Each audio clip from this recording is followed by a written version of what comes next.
கொஞ்சம் பொறுமையா இருந்தார். சென்னை நுங்கம்பாக்கம் வைகுண்டபுரம் 22வது தெருவைச் சேர்ந்தவர் திலீப் குமார்.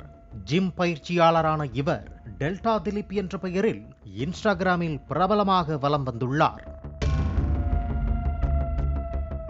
திலீப் குமாருக்கு திருமணமான நிலையில் திவ்யா என்ற மனைவி உள்ளார்.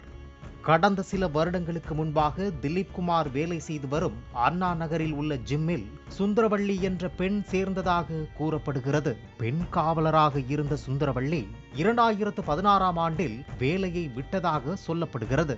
சுந்தரவள்ளிக்கு ஏற்கனவே 2 திருமணம் நடைபெற்று விவாகரத்து ஆன நிலையில் ஒரு மகள் இருப்பதாக தெரிவிக்கப்படுகிறது. ஜிம்மில் சுந்தரவள்ளியும் திலீப் குமாரும் நட்பாக பழகி வந்த நிலையில் பின்னர் இருவரும் காதலித்து வந்ததாகவும் சொல்லப்படுகிறது. தனது மனைவி அழகாக இல்லை என்றும் விவாகரத்து செய்துவிட்டு உன்னை திருமணம் செய்து கொள்வதாகவும் சுந்தரவள்ளியிடம் திலீப் குமார் கூறியதாக தெரிவிக்கப்படுகிறது.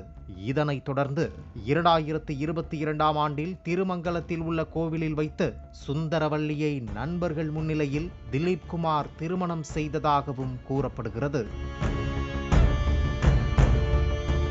மேலும் தனது முதல் மனைவியை விவாகரத்து செய்வதற்கு 30 லட்சம் தேவைப்படுவதாக சுந்தரவள்ளியிடம் திலீப் குமார் கேட்டதாக சொல்லப்படுகிறது.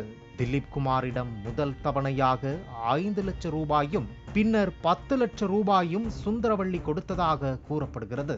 பணத்தை வாங்கிய திலீப் குமார் முதல் மனைவியை விவாகரத்து செய்வதாக ஒப்பந்தம் ஒன்றை ரெடி செய்து சுந்தரவள்ளியிடம் காட்டி நம்ப வைத்ததாக கூறப்படுகிறது.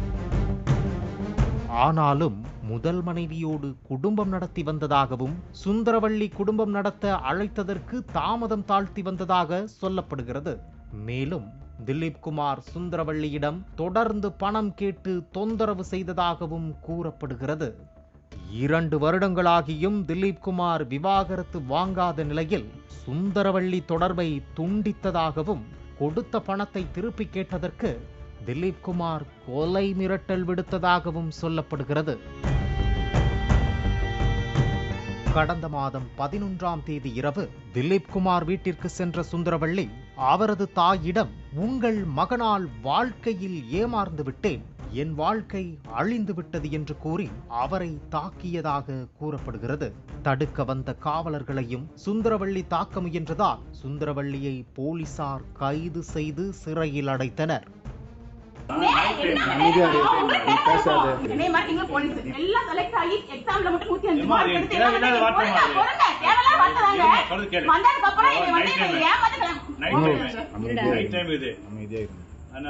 கொஞ்சம் பொறுமையா இருந்தா சொல்றது கேளுங்கம்மா. பின்னர் ஜாமீனில் வெளிவந்த சுந்தரவள்ளி திலீப் குமார் தன்னை ஏமாற்றியதாக போலீசாரிடம் புகார் அளித்துள்ளார். திலீப் குமார் மீது திருமண மோசடி, பண மோசடி என 3 பிரிவுகளின் கீழ் வழக்கு பதிவு செய்த நிலையில் திலீப் குமார் தலைமறைவாகிவிட்டதாக போலீசார் தெரிவித்துள்ளனர்.